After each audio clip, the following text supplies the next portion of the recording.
Les actualités, mesdames et messieurs, bonsoir.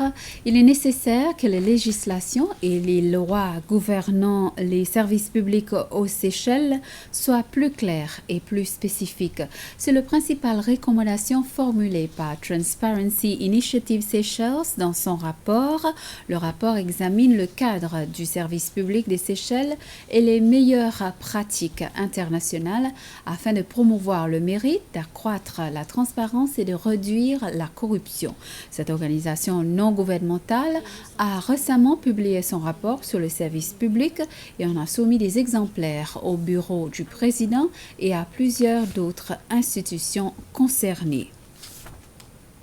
L'ouverture du Central Common Cold Store CCCS à l'île du Port est désormais reportée pour le mois d'octobre à cause de la pandémie de COVID-19.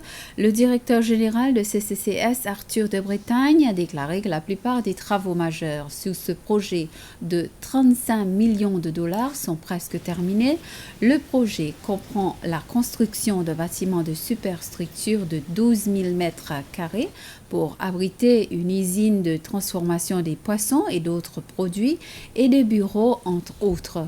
Ce projet fournira aux clients le moyen de congeler leurs poissons et d'autres produits de mer à moins 20 ou moins 40 degrés Celsius. Aujourd'hui, on a encore des travaux en termes de l'isolation des panneaux. On a aussi toute la partie froid et énergie. Donc les choses sont bien avancées, mais on a encore un peu de travail. Et une fois qu'on aura ça, il faudra faire le commissioning, la mise en température des chambres, et on pourra ouvrir les portes pour nos clients.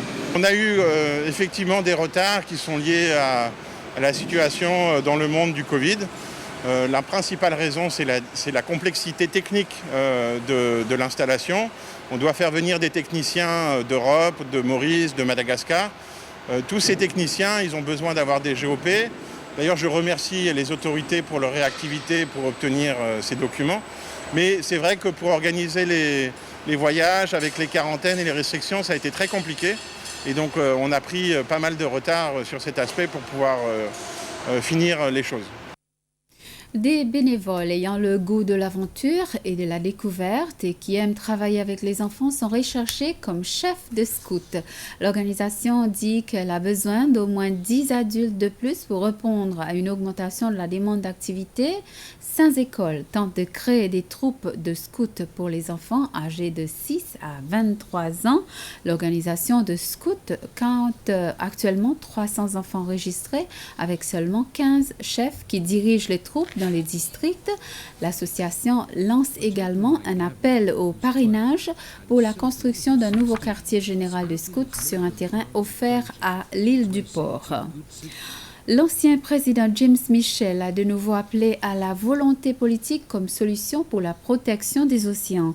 Monsieur Michel parlait de l'importance de l'océan pour les habitants des petits États insulaires et des défis auxquels ils sont confrontés en raison du changement climatique qui a un impact négatif sur les océans et des processus dynamiques qui a créé ces îles en premier lieu, des processus qui sont toujours en cours actuellement. Il a fait appel dans le podcast radio de la Fondation Baratelli Ocean Matters cette semaine. Et les Seychelles affrontent les Maldives en finale d'une compétition hors du commun. Le championnat du monde des plages a été lancé pour la première fois le 1er juin pour le célèbre site de voyage kiwi.com. Le site web a opposé 32 plages de destinations populaires et moins connues du monde entier et a laissé leurs abandonnés Instagram voter pour leurs préférés. Hans Coco, à la digue bien sûr, a commencé la compétition le 7 juin contre Ofu Island Beach aux Samoa américaines et a grimpé dans le classement jusqu'à ce qu'elle atteigne la finale. Le vote a commencé à 18h heure locale et se terminera à 18h demain, lundi 21 juin. Les personnes souhaitant voter pour Hans Coco à la digue doivent voter sur les stories de kiwi.com sur Instagram. Et voilà, c'était les actualités. Merci de m'avoir prêté attention et bonsoir.